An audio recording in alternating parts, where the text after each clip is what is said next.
Hello everyone and welcome back to the Gopher channel. I am Divya Darshana and today we'll dive into HTTP inter-service communication in Gopher. If you're building microservices, you'll often need to make calls between services efficiently and reliably. Gopher simplifies this process with built-in support for HTTP service registration, circuit breakers, authentication, inbuilt observability, and so much more. By the end of this video, you'll know how to register HTTP services in Gopher, call one service from the another, configure authentication, retries, add circuit breaking, and use health checks for service resilience. So let's not waste any more time and let's get coding with Gopher. Gopher allows you to register HTTP services at the application level using add HTTP service method. This means you can easily configure inter-service communication while keeping things clean and modular. So in a main function, we can write app.add_HTTP service. We then give the service name with which we would like to register as well as the service address. Services registered this way are managed automatically by the Gopher's container. Once registered, services can be accessed anywhere using the method on Gopher's context as ctx.getHTTP_service. So let's define two routes in two different projects. In one of our projects, let's set the HTTP port and metrics port as 8081 and 2020 respectively, and for the other, let's keep it at 8080 and 2121.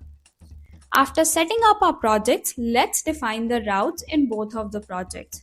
As for our application's workflow, for simplicity purpose, we'll still be having just a hello handler, but the name that we send in the response will actually be fetched from the other service that we call inside a hello handler.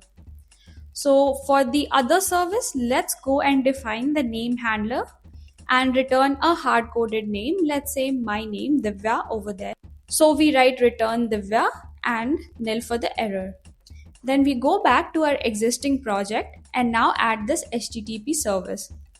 As we will be running the service at HTTP port 8081, so the service address will be HTTP localhost 8081, and we then give the service name with which we would like to register it. Moving on, we define a hello handler inside which we then get the registered HTTP service using getHTTP_service method on the Gopher's context. Then we call the get method on that service, specifying the get endpoint that we have registered on our other service, and then give the argument as name, that is the endpoint that must be hit on a registered service.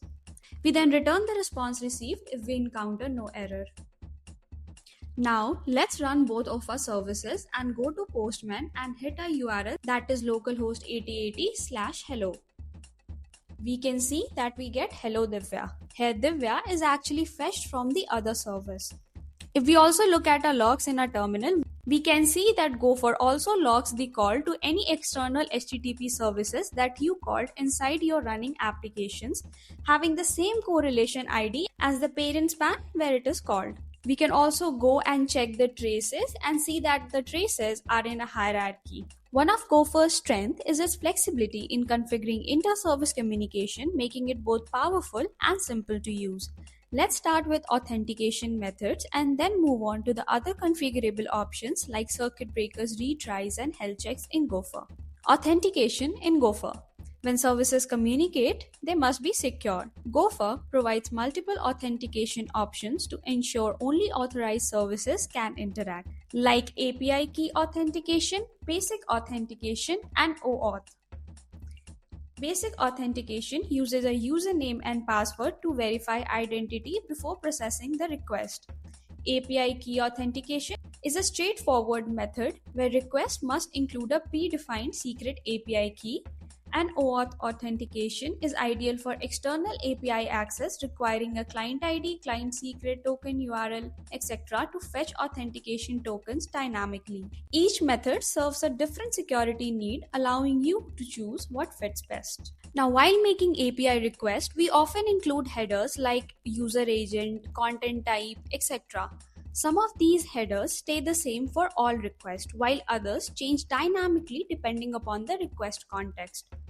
The header For example, content type application JSON always remains the same most of the times for the API request. So to avoid adding them manually every time, Gopher lets you define default headers once and they're automatically added to all of your requests sent to that HTTP service.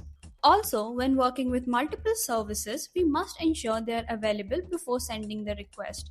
Gopher lets you configure custom health checks that pings a service's health endpoint at regular intervals. If the health check fails, Gopher marks the service as unavailable and stops sending requests. The health check timeout ensures that if a service doesn't respond within a given time, Gopher treats it as down. This prevents long waits and helps detect failures faster. Now, these failures happen due to network delays, temporary outages, or high server load. So, instead of failing immediately, we can also configure our HTTP services to automatically retry the request for a specified number of time.